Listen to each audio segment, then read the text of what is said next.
Noticias del Advenimiento presenta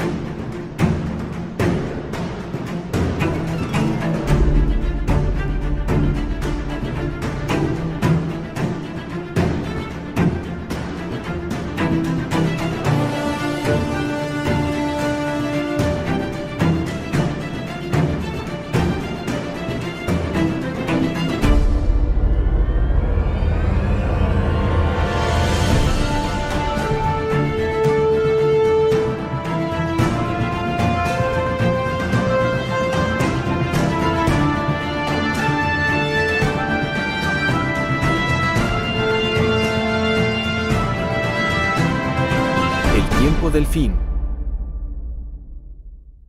Bienvenidos mis hermanos y hermanas, el Señor les bendiga grandemente.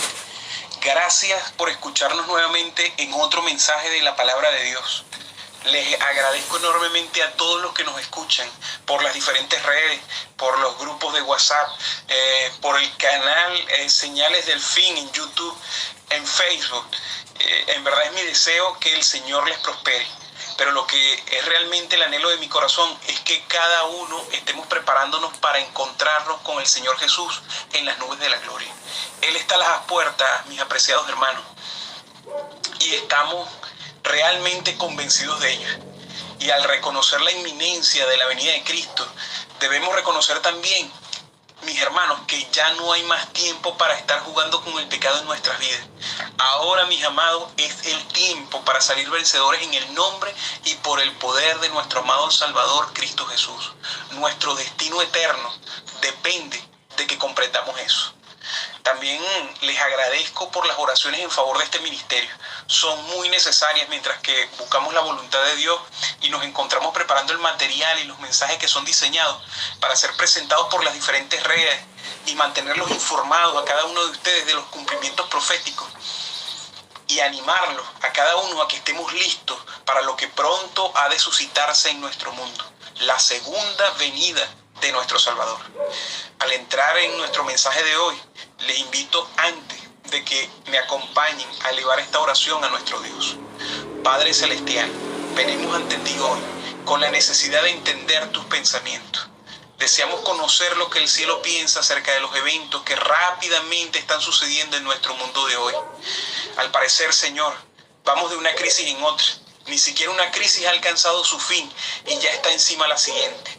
Señor, sabemos que es inminente tu venida por los eventos que se están dando a nuestro alrededor y a medida que nos acercamos al cierre de la gracia, vemos cómo la naturaleza está cada vez más fuera de su curso normal, ya que en diferentes partes del mundo hay perturbaciones del clima, terremotos, inundaciones, volcanes en erupción y demás desastres que se están extendiendo en diferentes partes del mundo. Pero lo peor, Señor, es la condición moral de este mundo. Oh, Señor, alístanos también para estar apercibidos. Hay otros eventos que han sido descritos en tu palabra profética que están surgiendo y tomando vida, tal como el efecto que traerá esta pandemia sobre la economía mundial y cómo esto está preparando el escenario para lo que está descrito en tu palabra. Te suplicamos, nuestro Señor, háblanos hoy acerca de nuestra necesidad y ayúdanos a entender el cuadro en la gran batalla que se avecina no solo al mundo, sino también a tu pueblo. En el nombre de Jesús lo pedimos todo. Amén. Les invito a abrir la palabra de Dios en el libro de Apocalipsis, en el capítulo 13, el versículo 8. Apocalipsis 13, 8.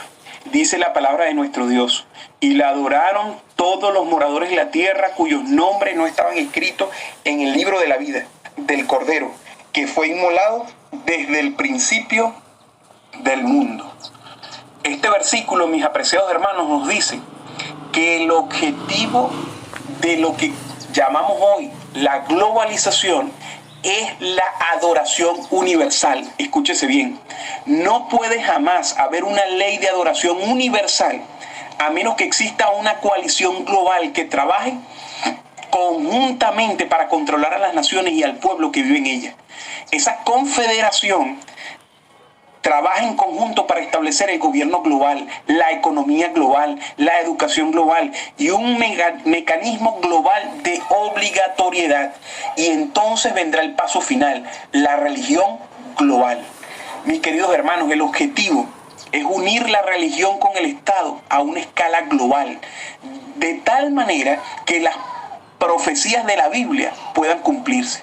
Y aquellos que están promoviendo esto, que están promoviendo esta agenda, mis hermanos, obviamente no entienden las profecías, tal vez, pero sin embargo están trabajando para que se cumplan, aún sin entenderlas inconscientemente. Ellos están trabajando, ya sea que lo sepan o no, para resucitar el poder papal, no solo en Europa, sino a una escala global, mis apreciados hermanos. La palabra de Dios y el espíritu de profecías nos han dejado advertencia tras advertencia, que en los días finales grandes y solemnes acontecimientos habían de suceder y que estos desencadenarían las escenas finales de la historia de esta tierra y que estos eventos serían rápidos en su sucesión. Déjenme decirles, mis apreciados hermanos, que las consecuencias de los ataques terroristas del 11 de septiembre del 2001 en Nueva York, en Washington, la capital de los Estados Unidos, dejaron claro a una escala global cómo la libertad religiosa está siendo socavada. El llamado así terrorismo fue la excusa perfecta para transformar a las personas de este hemisferio y hacerlas pensar que sus derechos constitucionales no eran tan importantes como su seguridad. Y también ha hecho que las naciones, las Estados-naciones, se unan en contra de la causa del terrorismo, que finalmente nos está indicando todo esto, que habrá un mundo unido, un conjunto de naciones trabajando juntas para promover la seguridad que sus sociedades van a requerir. Pero déjenme decirles, mis hermanos, esto es mucho más profundo que eso. El Islam es la piedra en el zapato de las naciones occidentales y la superpotencia, presionándola al mundo globalizado a unirse en contra de un enemigo común. Al comienzo, mis hermanos, el terrorismo se centraba en los Estados Unidos y en sus aliados. Sin embargo, si ustedes se han estado dando cuenta por medio de las noticias, por medio de los últimos eventos que se han estado dando, esto ha estado cambiando. También ha ido madurando y este problema se ha convertido de una naturaleza global. Y eso es en lo que quiero hacer énfasis en esta hora. Déjenme decirles, mis hermanos, que la profecía bíblica nos dice que habrá una crisis global y esa crisis global está surgiendo y que va a unir a todas las naciones unas a otras. Y la guerra será el resultado. Es una guerra, mis hermanos, por la supremacía y en este momento la estamos viendo. Es una guerra por la hegemonía global, pero está disfrazada como si fuese una guerra contra los extremistas religiosos.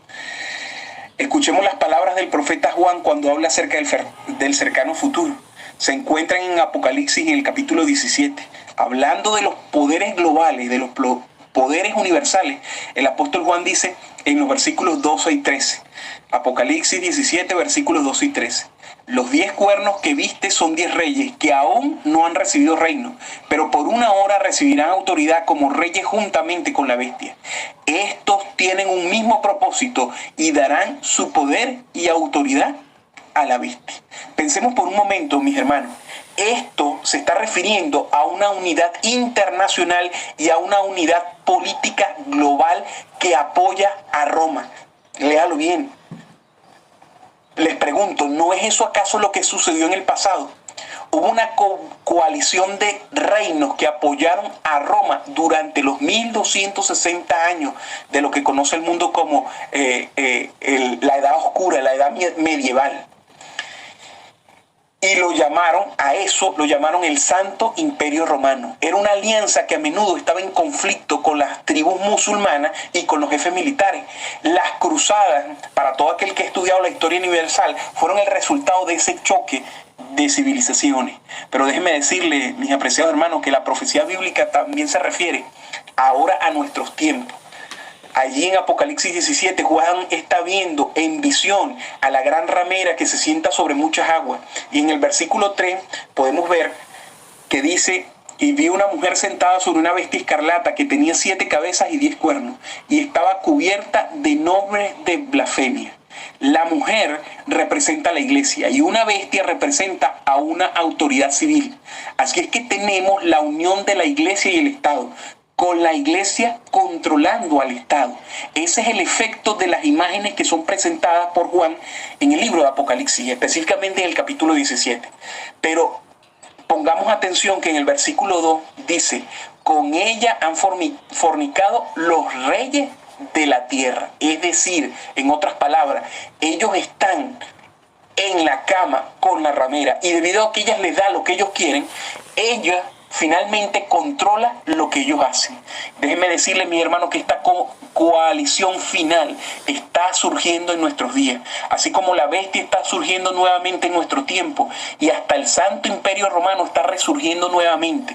Y así muchas de las más poderosas naciones en la tierra comienzan a cooperar juntamente y le dan su poder y fortaleza a la bestia, es decir, a Roma. Estos reyes o gobernantes de la tierra apoyan a Roma, tanto a la iglesia como al Estado, con su fuerza, su poder y fortaleza, tal como lo leímos en el versículo 13. Pero escuche lo que el apóstol tiene que decir más en el versículo 14. Dice: pelearán contra el Cordero. ¿Esta guerra acaso está en el pasado, mis hermanos? No. Está en el futuro, sigamos leyendo. Pero el Cordero los vencerá porque es Señor de señores, Rey de reyes, y los que están con él son llamados elegidos y fieles. Ahora, mis amados, para entender todo este cuadro que el apóstol Juan nos está presentando en el capítulo 17 del libro de Apocalipsis, de estas escenas que se están armando en nuestros días, es necesario que nosotros tengamos un terreno firme sobre los cuales establecer nuestros pies. Y en el tema anterior que tuvimos, donde estuvimos viendo el tema acerca sobre la séptima trompeta, establecimos claramente, mis hermanos, que el Señor en su gran misericordia estableció al movimiento adventista del séptimo día y que luego se convirtió en la iglesia adventista del séptimo día sobre una plataforma eterna de verdad profética.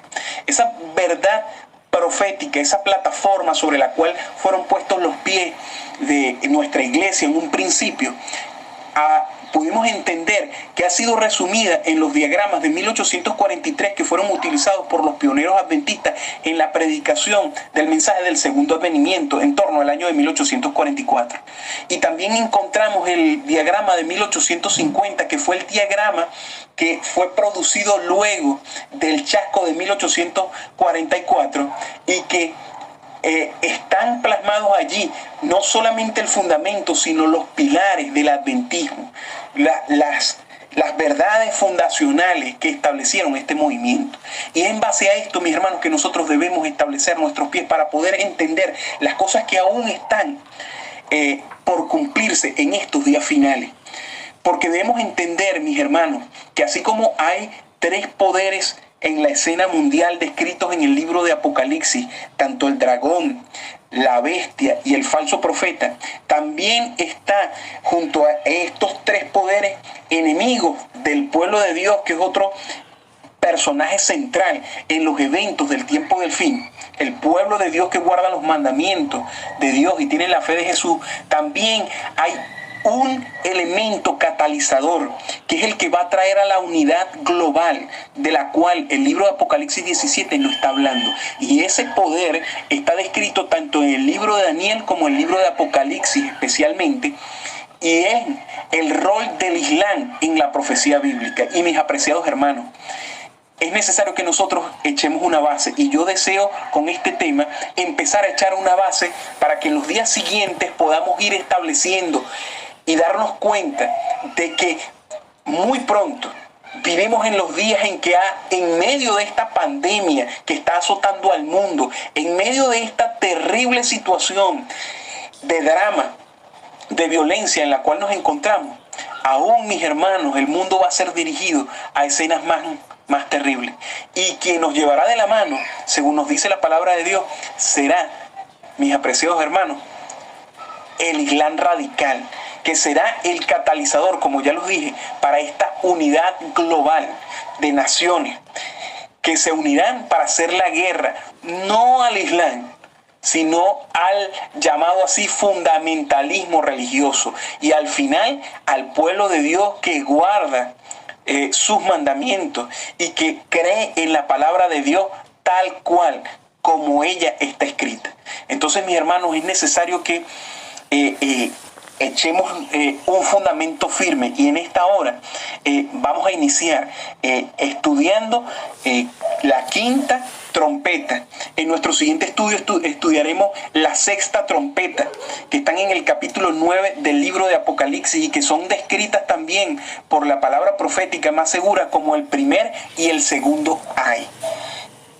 Y esto nos va a preparar, mis hermanos, para que podamos entonces nosotros, habiendo echado esta firme plataforma, poder comprender cuál será el rol del Islam en los eventos relacionados con la séptima trompeta, el tercer ay, que está descrito en el libro de Apocalipsis, en el capítulo 11, los versículos 15 al 19. Así que sin más nada, demos inicio a nuestro estudio. Bienvenidos, mis apreciados hermanos. El Señor les bendiga. Gracias por unirse conmigo hoy mientras estudiamos los tiempos apremiantes y angustiosos que está viviendo este mundo a la luz de la profecía bíblica. Debemos reconocer sin duda que nosotros somos la última generación sobre la tierra, mis queridos hermanos. La palabra inspirada de nuestro Dios se refiere específicamente a los días que vivimos. Aun cuando muchas personas piensan que en realidad no estamos viviendo en los últimos tiempos, y aun cuando muchos viven como si no fueran los últimos tiempos, aún estamos viendo el cumplimiento dramático de la profecía en nuestros días. Espero que cada uno de los que me escuchan no sean de aquellos que piensan que aún tenemos muchos años antes de que nuestro Señor Jesús venga por segunda vez. Déjenme decirles, mis apreciados hermanos, que el mundo religioso, las iglesias populares e incluso el Papa creen que va a pasar mucho tiempo antes de que venga Jesús. Pero ninguno de ellos está siendo guiado por la palabra de Dios. Ninguno de ellos cree en la Biblia como un libro en el cual se puede confiar para obtener toda la información necesaria para nuestra salvación. Pero déjenme decirles, mis hermanos, que la palabra de Dios es el único libro que nos muestra la verdad acerca del futuro y nos revela lo que está pronto a suceder. Y esto para algunos es chocante. Algunas cosas parecen imposibles en nuestras circunstancias actuales, pero déjenme decirles, mis hermanos, que las terribles predicciones del futuro reveladas por la inspiración de Dios muy pronto van a suceder.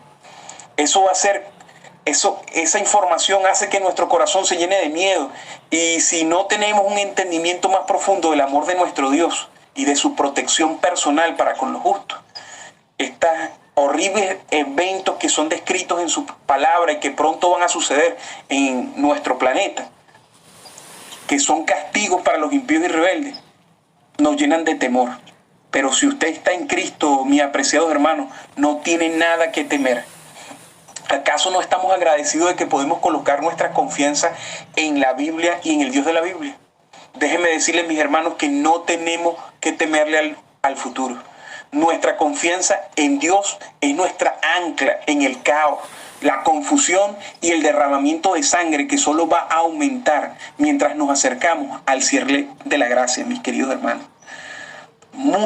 Multitudes quieren entender el futuro, y quizás sea por la simple curiosidad, pero quizás esta no es la motivación correcta, mis hermanos. El estudio de la profecía, déjenme decirles, es la clave para entender, y es la sabiduría que usted necesita para prepararse para la segunda venida de Jesús. Así es que déjenme decirles, mis hermanos, que es poco lo que es compartido con las multitudes deseosas desde los púlpitos de las iglesias populares hoy en día en relación a las señales de los tiempos que vivimos. Muchas de esas almas hambrientas y sedientas desean ver la Biblia aplicada a nuestros días. Y espero, mis hermanos, que usted sea uno de esos en esta hora, que desean ser animados regularmente para mirar seriamente la vida y ver y dar los pasos necesarios para asegurar nuestra salvación. Si usted es uno de ellos, déjeme decirle, mi querido hermano, que Dios lo bendiga mientras estudiamos hoy. Y al comenzar nuestro estudio, mis queridos hermanos, les invito a que inclinen su cabeza en oración. Nuestro maravilloso Padre Celestial, es difícil para nosotros imaginarnos un mundo sin guerra, sin pestilencia, sin desastre, incluso sin cosas perjudiciales. Es difícil imaginar un mundo sin temor, sin ansiedad o depresión, pero es lo que tú nos has prometido a aquellos que te han de ser fieles. Tú nos has ofrecido, si es que colocamos totalmente nuestras vidas en ti, un lugar para que tengamos absoluta paz, un lugar para que obtengamos absoluta armonía y absoluta alegría. Y en ese lugar no habrá depresión, no habrá dolor ni sufrimiento de ningún tipo, como lo dice tu palabra. Para algunos, Señor, al ver esto parece demasiado bueno para ser verdad, pero estamos convencidos de que es la verdad porque tú lo dices. Aún algunos tienen problemas con que, Señor, no toman sinceramente el sacrificio que has hecho tú por cada uno de nosotros. Incluso dudan, Padre Celestial, de que vayas a hacer lo que tú has prometido. Pero por favor, nuestro amantísimo Padre, ayúdanos a aprender a confiar en ti completamente y que tú puedes satisfacer todas nuestras necesidades desde las más básicas. Frecuentemente en este mundo, nuestras esperanzas y planes son chasqueadas. Quedamos desilusionados y mientras nuestras esperanzas son rotas. Pero eso nunca, Señor, sucede con usted. Por favor, al estudiar hoy, ayúdanos a entender que hay un mundo mejor que está viniendo y que coloquemos nuestra esperanza en nuestro Salvador Cristo Jesús, el cual nos va a conducir hasta aquel maravilloso reino de paz. En el nombre de Jesús lo pedimos todo. Amén. Ahora, el libro de Apocalipsis nos presenta una secuencia de 7 trompetas. Debemos recordar que las primeras 4 trompetas describen una serie de juicios, castigos y azotes en contra de la Roma occidental y los juicios en contra de un cristianismo apóstata que se había adherido al gobierno romano, ejecutados por medio de las tribus bárbaras, hasta la espantosa caída final del Imperio Romano de Occidente en el año 476 después de Cristo. Todo esto le sobrevino a Roma, mis hermanos, porque Dios retiró su protección y bendición de ese imperio por causa de su maldad y apostasía, y porque en el año 321 dictó la primera ley dominical bajo decreto del emperador Constantino, y esto trajo la ruina y la decadencia de aquel imperio. A partir de este tema, mis apreciados hermanos, estudiaremos las últimas 3 trompetas del Apocalipsis que forman una unidad, por así decirlo, conceptual, pues según Apocalipsis 8:13 son los 3 ayes, estas 3 últimas trompetas. Además, conoceremos que se trata del poder del Islam y veremos que bajo la 5ª y la 6ª trompeta, es decir, los primeros 2 ayes, se desplomó el Imperio Romano de Oriente y fueron los castigos sobre la Roma papal. Estudiaremos de qué manera el Islam azotó a Roma históricamente en esta segunda fase, es decir, la fase papal. Además, conoceremos para algunos, inclusive va a ser algo impresionante porque conocerán profecías de tiempo que forman parte de la 5ª y la 6ª trompeta. Finalmente, estudiaremos el tercer y último ay, que forma parte de la 7ª y última trompeta y que será el terrible azote final del brazo violento y bélico del Islam, el yihadismo, contra Roma en su fase final ya restaurada y con su herida mortal sanada, y que afligirá a la humanidad hasta el retorno glorioso de nuestro Señor Jesucristo. Ahora, hay una secuencia progresiva de estas 7 trompetas. Las primeras 4 trompetas, como ya los dije, relacionadas con las tribus bárbaras, abarcan en conjunto, escuchen bien, apenas en su descripción en el libro de Apocalipsis, 6 versículos. La primera trompeta abarca tan solo un versículo. Fue lo que la inspiración necesitó para describirla. Apocalipsis 8:7. La segunda trompeta abarca 2 versículos, los versículos 8 y 9 del capítulo 8. La tercera trompeta abarca 2 versículos también, los versículos 10 y 11. Y la cuarta trompeta abarca tan solo un versículo, el versículo 12 del capítulo 8. He allí las 4 primeras trompetas, que forman en conjunto la primera parte de estas 7 trompetas y describen, como ya lo mencioné, la caída de Roma occidental por mano de las tribus bárbaras. Dios, mis hermanos, desea destacar en especial a los bárbaros arrianos, que fueron los godos bajo el liderazgo de Alarico, la primera trompeta, los vándalos bajo Genserico, que fue la segunda trompeta, los hunos bajo Atila, la tercera trompeta, y los hérules bajo Odacro, la cuarta trompeta, que ejecutaron estas invasiones históricas en contra del Imperio Romano. Ahora, las siguientes tres trompetas, es decir, los tres ayes, en los cuales aparecen los hijos del Oriente, es decir, los árabes, mahometanos del Islam, abarcan en conjunto, escuchen bien, 214 versículos que la inspiración utiliza para describirlo. El primer ay, es decir, la quinta trompeta, abarca 12 versículos y ustedes lo pueden conseguir en Apocalipsis 9, los versículos 1 al 12. El segundo ay, es decir, la sexta trompeta, abarca 33 versículos y va desde el versículo 13 de Apocalipsis 9 hasta el capítulo 11, el versículo 13. El tercer ay, es decir, la séptima trompeta, escuchen bien, 169 versículos, desde Apocalipsis 11:15 hasta Apocalipsis 20:15. Como vemos, mis apreciados hermanos, a medida que avanzan las descripciones de las trompetas, aumenta la magnitud de su descripción en una manera exponencial, de tal manera que la séptima trompeta abarca casi todo el resto del Apocalipsis, la sección de los eventos finales. Y la razón es simple, mis hermanos. A medida que nos acercamos al fin, Dios nos provee cada vez más información detallada. Y como veremos, nos ha dado un capítulo entero, es decir, el capítulo 9 de Apocalipsis, para la descripción minuciosa de la religión y el poder del Islam y su rol como actor importante en la historia bíblica y profética en esta fase final de la historia de este mundo. Mis hermanos, sería demasiado extraño si en todas las profecías de la palabra de Dios no apareciera algo que nos relate de la historia del Islam, siendo esta una de las tres religiones monoteístas que surgieron del padre de la fe, Abraham, y cuya descendencia, mediante Ismael, trajo la bendición a las naciones, según Génesis 18:18, y cuya historia, mis hermanos, en relación con el cristianismo y el llamado judaísmo, ha tenido gran impacto mundial a lo largo de los siglos. Fue así como Dios dedicó un capítulo entero a Apocalipsis, en el Apocalipsis, es decir, el capítulo 9, a describir el surgimiento y el rol del Islam en la historia humana. De antemano ya se nos ha dicho, se nos ha descrito respecto al rasgo característico del carácter de Ismael y de su descendencia.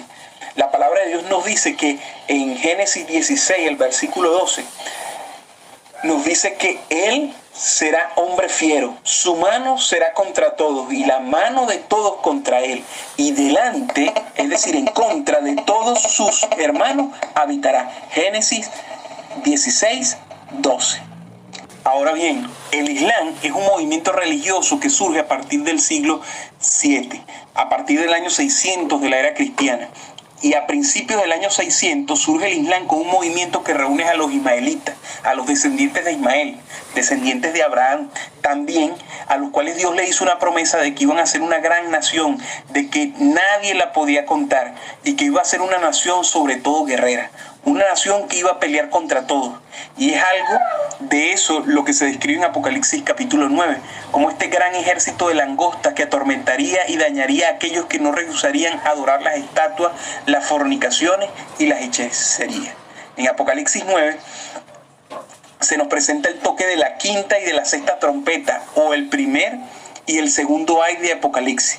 Y esto está tomado precisamente del diagrama profético de 1843 proclamado por nuestros pioneros y vuelto a ser expuesto en el diagrama después del chasco en 1850, donde aparecen los mahometanos o los seguidores de Mahoma del Islam representados por el Imperio Turco y cómo esto se cumplió en la profecía bíblica.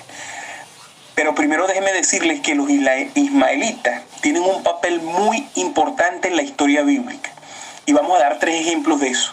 El primero de ellos es la historia de José, quien fue el profeta que salvó al pueblo de Israel que estaba naciendo, las 12 tribus de Israel en Egipto, cuando los hermanos lo quisieron matar.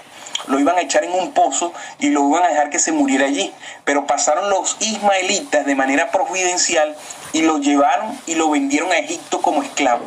Eso fue un hecho providencial donde Dios rescató a su profeta por medio de los ismaelitas.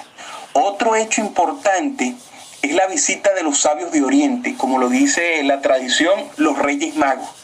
Estos sabios de Oriente que vinieron justamente de esa zona de Babilonia eran ismaelitas que también protegieron a Cristo, al Mesías, al no informar a Herodes dónde era el lugar de la ubicación del niño, porque Herodes quería matarlo, y también proveyeron recursos materiales para que José, María y el bebé pudieran escapar a Egipto y pudieran allí estar sustentados hasta que murieran los que querían la muerte del niño.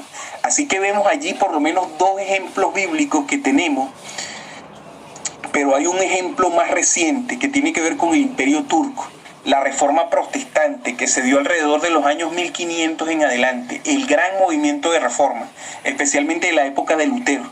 Fue posible gracias a que el imperio de Carlos V estaba constantemente asediado por los turcos. Es decir, Roma no solo tenía la reforma protestante estallando en algunos países de Europa, sino que tenía el avance de los ismaelitas que venían conquistando o venían constantemente asediando los países cristianos.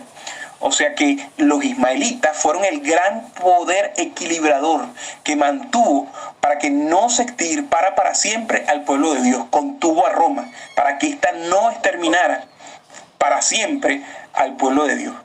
Así que, mis hermanos, es importante. Son importantes los hijos de Ismael en la profecía, y lo vamos a ver ahora, precisamente, que vamos a ir en cada uno de los detalles en Apocalipsis capítulo 9, que nos muestra que el Islam o los ismaelitas se encuentran en la profecía bíblica. Ahora, en Apocalipsis 9, lo primero que vamos a ver es el primer ay, la quinta trompeta.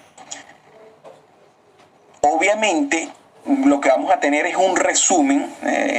Voy a omitir algunos pasajes bíblicos para dar un resumen general de cada una de las, y ustedes individualmente les tocará que ahondar como buenos bereanos y en su investigación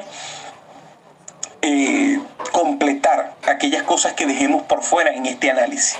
Lo primero que nos dice Apocalipsis 9:1 es que una estrella cae del cielo. Esta estrella abre el pozo del abismo y salen las langostas, que son las que van a herir y atormentar durante un periodo de tiempo. Este primer detalle, mis hermanos, es interesante, ya que en el Islam se cree que en la Meca, en Arabia Saudita, donde está el templo, o lo que ellos llaman la Kaaba, así lo llaman para denominar lo que es la casa de Dios, en ese lugar hay una piedra de color negro que está enmarcada con un marco de plata y que es adorada por los feligreses que van allí, por los fieles que hacen sus peregrinaciones a la Meca cada año.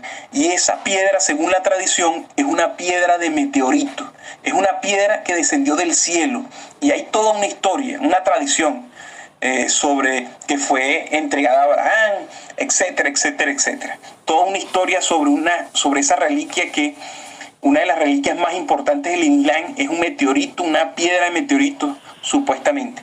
Y eso es interesante porque lo primero que nos dice Apocalipsis 9:1 es que es una piedra que cae del cielo, una estrella que cae del cielo, y de allí salen el ejército de las langostas. Este es el primer dato interesante sobre el Islam. Ahora, ¿quién fue aquella estrella que cayó del cielo a la tierra y que abrió el pozo del abismo, provocando la salida del humo que oscureció el sol y el aire, y del cual salieron las langostas sobre la tierra? Mis hermanos, en el cumplimiento de la tercera trompeta, la que corresponde a Atila de la tribu bárbara de los hunos, fue representado mediante una gran estrella que cayó del cielo. Eso es en Apocalipsis 8, versículo 10. Ahora nos encontramos en la quinta trompeta con la misma simbología, porque Dios permite el surgimiento de otro personaje que cambia la historia en contra de Roma para siempre. Y ese personaje es nada más y nada menos que Mahoma, la estrella de la quinta trompeta que cayó del cielo. Déjenme decirles, mis hermanos, a veces Dios representa en su profecía a influyentes personajes históricos como con el símbolo de estrella.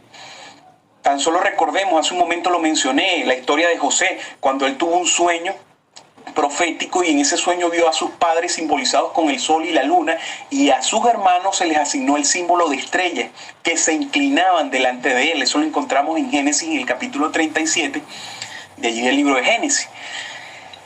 Los astros, mis hermanos, son a veces utilizados en la palabra de Dios como símbolos proféticos de personajes de honor o de autoridad. También debemos recordar en la historia de José que los que lo quisieron matar por causa de ese sueño, sus hermanos, Dios envió, leímos en mi comentario anterior, a los madianitas, los hijos del oriente, para salvarlo, y de esta manera ese mismo sueño se pudo cumplir más tarde. Gracias a la fe y liderazgo, Mahoma, mis hermanos, tuvo una enorme influencia histórica mundial hasta el día de hoy. Sin Mahoma, los árabes no hubiesen llegado tan lejos en su expansión, y en el escenario de las simbólicas langostas nunca hubiese ocurrido. Ahora, la historia de los hijos del oriente comenzó con la profecía que los descendientes de Abraham serían como las estrellas del cielo.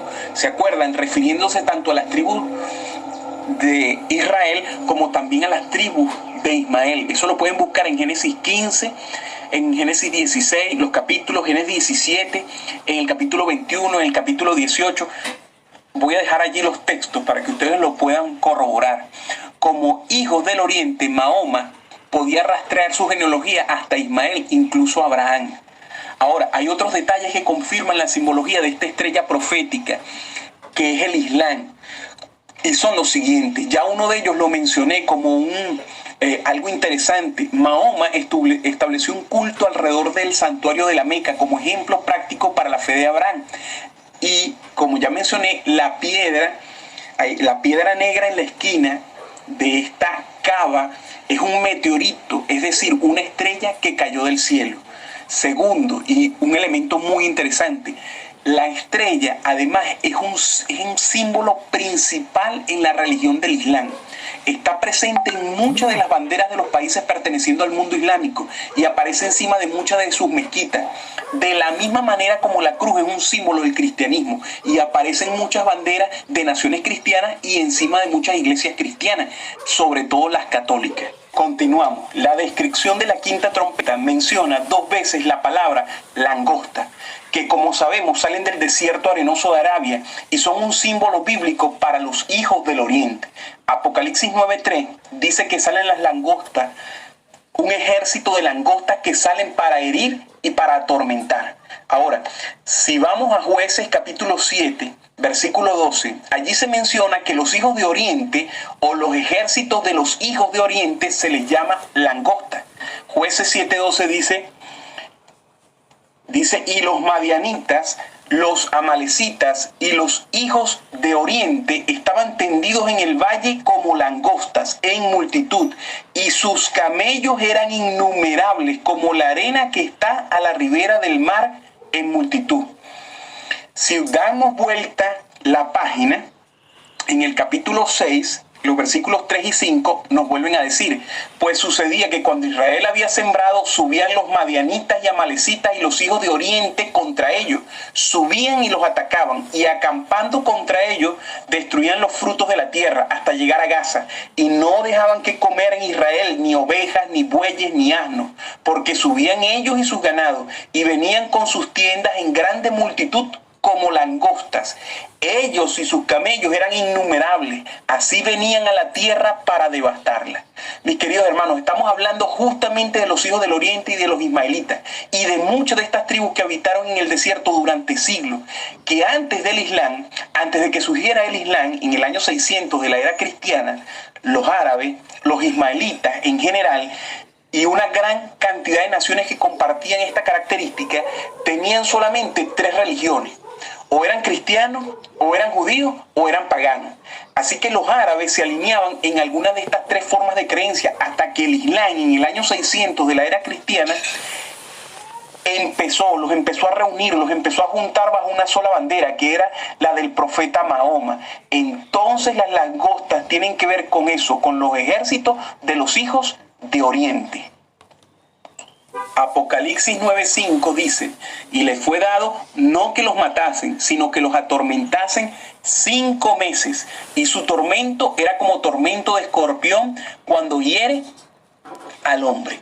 Este es el texto clave, mis queridos hermanos, para entender este tema. Aquí dice que ellos iban a atormentar a aquellos que no tuviesen el sello de Dios durante 5 meses. Y acá es donde entran los periodos proféticos que nos muestran e identifican a estas langostas como el Imperio Otomano. 5 meses. Si aplicamos el principio día por año, que es el principio profético en que se cumplen las profecías en la historia, al aplicarlo, en realidad son 150 años. ¿Por qué 150 años? Porque cada mes bíblico está compuesto por 30 días. 30 por 5 es igual a 150. 150 días, aplicando el principio día por año, son 150 años. Así que estamos hablando de un periodo de 150 años. Lo interesante es que el Imperio Otomano que fue la máxima expresión de dominio islámico en la historia, un imperio que duró casi 500 años, fue fundada en el año 1299 y ahí se fundó el Imperio Otomano, que desde Turquía empezó a conquistar grandes extensiones de territorio, grandes naciones. Empezó a sojuzgar e incluso a naciones europeas. Así que en el año de 1299 comenzaron a correr esos 150 años hasta el año 1499, prácticamente el año 1500, justamente cuando surge la Reforma Protestante. Ahora, ahí tenemos los 150 años en los cuales el Imperio Otomano hostigó y castigó a las naciones cristianas de Europa. Y hay un dato bien interesante. En los versículos 8, 9 y 10 se menciona el símbolo de los caballos. Los caballos es el símbolo fundamental porque justamente una de las características del ejército del Imperio Turco, del Imperio Otomano, fue su caballería, y también se menciona que tenían aguijones, y justamente es hasta el año de 1499 o el año 1500 aproximadamente que la caballería, famosa por los caballos, recuerden ustedes que los caballos árabes son los caballos más famosos, uno por su resistencia, por su agilidad, diferentes características, etcétera, etcétera. Los caballos son el símbolo del ejército turco y ellos con lanzas, arcos y flechas son los aguijones hasta el año de 1500, con lo que atormentaron a las naciones, a aquellos que no se querían arrepentir. Pero a partir de ese año se empiezan a utilizar armas de fuego, y justamente fue el Imperio Turco los primeros que empezaron a utilizar armas de fuego, montados a caballo. Eso es muy importante porque el versículo 17, en el segundo periodo de tormento de estas langostas, se menciona que los caballos y que la boca de los caballos salía fuego para herir también a la gente. Así que tenemos dos periodos proféticos. Un periodo en el cual usaban aguijones y otro periodo en el cual se utilizaba fuego. Y eso se puede corroborar en la historia, mis queridos hermanos. Así que desde el año de 1249 a 1449, el Imperio Turco fue como escorpiones constantemente dañando y atormentando a todos aquellos que no se arrepintieron. Pero después, en el segundo ay, la sexta trompeta, por eso hay una división, ustedes se pueden dar cuenta. Este es el primer ay, que duró 150 años. Ahora, del versículo 13, 14 en adelante, comienza el segundo ay, la sexta trompeta, y vamos a analizar otros símbolos. Aparte de que se introducen las armas de fuego. En el diagrama profético, en los diagramas proféticos, especialmente el de 1843 y el de 1850, está bien expresado esta simbología. Primero vamos a encontrar la caballería con aguijones, lanza, espada. Luego la caballería con armas de fuego, mis hermanos. Apocalipsis 9:13 dice: el sexto ángel tocó la trompeta y oí una voz de entre los 4 cuernos del altar de oro que estaba delante de Dios, diciendo al sexto ángel que tenía la trompeta: desata a los 4 ángeles que están atados junto al gran río Éufrates. Y fueron desatados los 4 ángeles que estaban preparados para la hora, día, mes y año, a fin de matar a la tercera parte de los hombres. Y el número de los ejércitos de los jinetes era 200 millones. Yo oí su número. En el segundo ay, mis apreciados hermanos, se menciona otro símbolo muy importante, el río Éufrates, que también es parte del territorio o símbolo del territorio de Oriente, donde se desarrolló este imperio, el Imperio Otomano.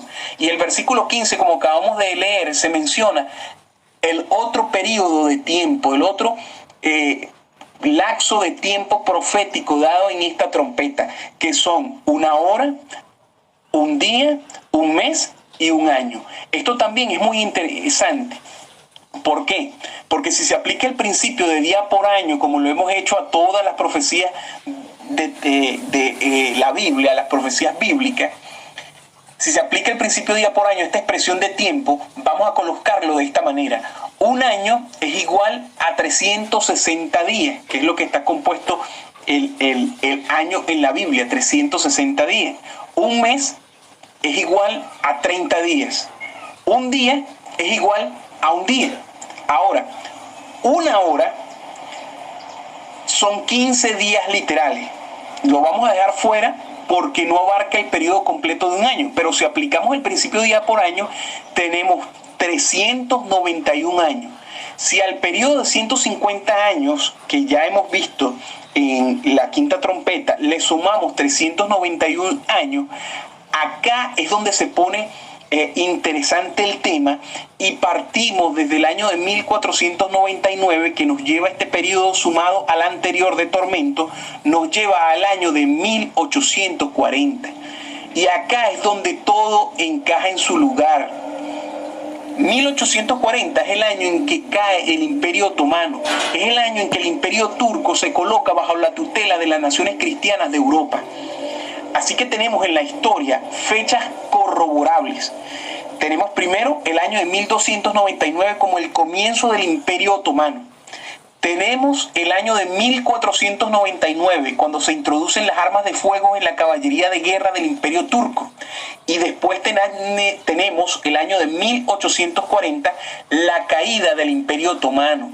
Y esta fecha de 1299 a 1840 tenemos exactamente los 150 años más los 391 años exactamente. No hay forma de errar en eso.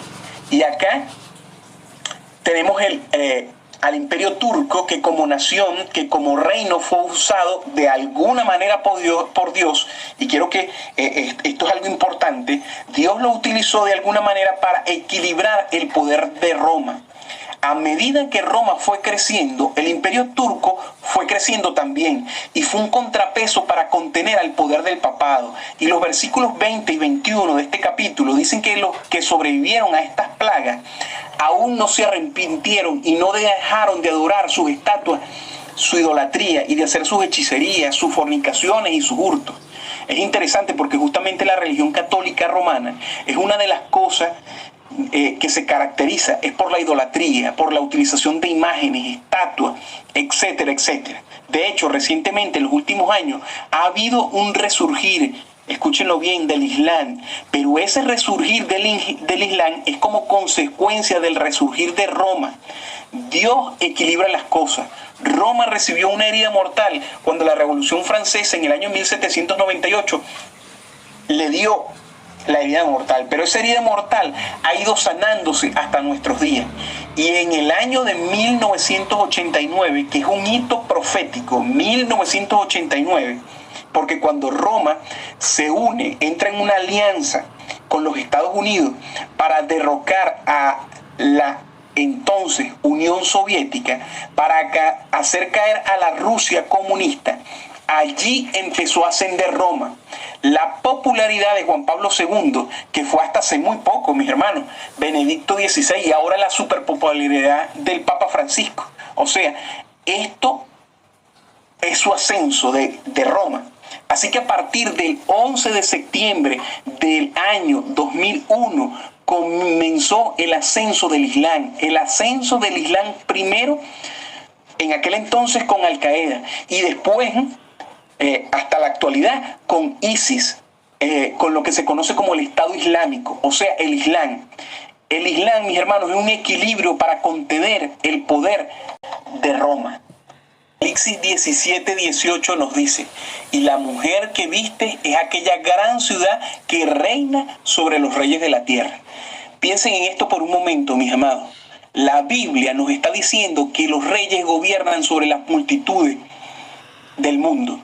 Y eso es verdad y lo podemos ver claramente, pero también somos conducidos a entender que sobre los reyes de la tierra hay poderes superiores, poderes religiosos. Las naciones están bajo la manipulación y el control, en última instancia, del papado, el brazo espiritual de la Iglesia Católica Romana y la Santa Sede, o el brazo civil de la Iglesia Romana. Estos son lo que llama Apocalipsis, la mujer y la bestia de Apocalipsis 17. Ahora, ¿a qué estado o ciudad van los presidentes, los primeros ministros, los embajadores y los dignatarios de todos los países con asombrosa regularidad? ¿A qué ciudad-estado miran los líderes actuales de las naciones en busca de apoyo moral y guía para resolver sus conflictos? ¿Qué ciudad-estado se presenta a sí mismo como la pacificadora? Sin duda, mis apreciados hermanos, esa es Roma o el Vaticano. Y la palabra de Dios no nos deja en ninguna duda en cuanto a quién es la ramera. ¿Y por qué la Biblia habla de esta manera? Es porque la Biblia, mis hermanos, enseña la verdad. Y si usted y yo queremos ver esto y entender la sabiduría de Dios, usted y yo lo vamos a conseguir, pero si acatamos las condiciones. ¿Y cuáles son esas condiciones? Debemos ir, mis hermanos, a las Sagradas Escrituras para aprender, no para cavilar y dudar, ni argumentar, ni justificarnos a nosotros mismos. Debemos ver lo que Dios dice que va a suceder. Humillémonos delante de Dios y Él va a abrir nuestro entendimiento. Ninguno de nosotros será dejado en tinieblas. Él nos va a dar de su sabiduría. Recordemos aquella famosa profecía del Señor Jesús en Mateo 24, el versículo 27, muy conocida, donde dice: se levantará nación contra nación y reino contra reino. Y mis hermanos, esto es lo que está sucediendo hoy. Claro que sí. En Apocalipsis 11:18 nos dice que las naciones en los últimos días, mis hermanos, se van a irar, se van a enojar, tal como lo Jesús dijo que iba a suceder. Pero si usted observa y lee el siguiente versículo, Apocalipsis 11:19, se dará cuenta que las naciones están, así como las naciones se están preparando para un conflicto final, una guerra mundial final, sucede algo muy interesante. Y lo dicen las siguientes palabras: entonces fue abierto el templo de Dios que está en el cielo, y quedó a la vista el arca de su pacto en su santuario. Y hubo relámpagos, voces y truenos y un terremoto y grande granizo. En otras palabras, mis hermanos, justo cuando los asuntos del final de los tiempos alcanzan su clímax, un mensaje muy poderoso sale del cielo, el cual revela dramática y claramente la verdad oculta. Dentro de esta arca del testamento, en el templo que está en el cielo, está el lugar donde están guardados los 10 mandamientos universales. Esa es la ley de Dios. Esa revelación de la ley de Dios sucede cuando el pueblo de Dios da precisamente este mensaje. Y eso sucede en este tiempo, mis hermanos, en el tiempo del fin. La ley es proclamada más completamente y el sábado de Dios se convierte en un asunto principal. Este es el tiempo, mis hermanos, cuando el Espíritu Santo está siendo derramado sobre toda carne, tal cual como Joel 2:28 lo dice, mis hermanos. ¿Estamos listos? ¿Estamos tomando en serio la palabra profética más segura y nos estamos preparando para el conflicto final? Termino con esta última declaración que se consigue en el Conflicto de los Siglos, en la página 652, y dice de la siguiente manera: antes de la crucifixión, el Salvador había predicho a sus discípulos que iba a ser muerto y que resucitaría del sepulcro, y hubo ángeles presentes para grabar estas palabras en las mentes y en los corazones. Pero los discípulos esperaban la liberación política del yugo romano y no podían tolerar la idea de que aquel en quien todas sus esperanzas estaban concentradas fuese a sufrir una muerte ignominiosa. Desterraron de su mente las palabras que necesitaban recordar, y cuando llegó el momento de la prueba, los encontró sin la debida preparación. La muerte de Jesús destruyó sus esperanzas, igual que si no las hubiese predicho. Así también las profecías nos anuncian el porvenir con la misma claridad con que Cristo predijo su propia muerte a los discípulos. Los acontecimientos relacionados con el fin del tiempo de la gracia y la preparación para el tiempo de angustia han sido presentados con claridad. Pero hay miles de personas que comprenden estas importantes verdades de modo tan incompleto como si nunca hubiesen sido reveladas. Satanás procura arrebatar toda impresión que podría llevar a los hombres por el camino de la salvación, y el tiempo de angustia no los alcanzará. Listo.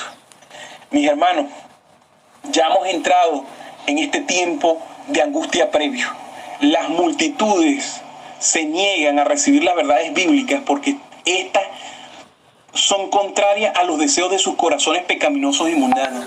Y Satanás, mis hermanos, en estos últimos días va a proporcionar engaños de toda clase para aquellos que se complacen en los deseos pecaminosos de su corazón. Mis apreciados hermanos, espero que cada uno de los que me escuchen estén haciendo su pacto con Cristo. Es nuestra tarea más importante, el estar bajo la sombra del Omnipotente. Estamos viviendo en un tiempo de gran intensidad y tenemos que estar preparados para dar el mensaje final. Dios les bendiga, mis hermanos. Oremos. Nuestro Padre Celestial, santo y justo es tu santo nombre. Te necesitamos, oh Padre Santo, para que nos enseñes tu sabiduría, para que podamos entender mejor las Escrituras. Estamos viviendo en los últimos días, mi Señor, y es vital que entendamos nuestros tiempos y cómo debemos abrirle la palabra, tu Biblia, a otros, los cuales están confundidos debido a que no reconocen las señales de los tiempos. Enséñanos cómo tenemos que vivir. Enséñanos cómo hablarle a aquellos que no te conocen. Enséñanos cómo mostrarle a Cristo a las personas por medio de nuestra vida. El único que puede protegerlos de los tiempos angustiosos que tenemos por delante. Fortalécenos, te lo suplicamos. Envía tu Santo Espíritu para que guíe nuestras mentes en el estudio de tu palabra. En el nombre de Jesús. Amén.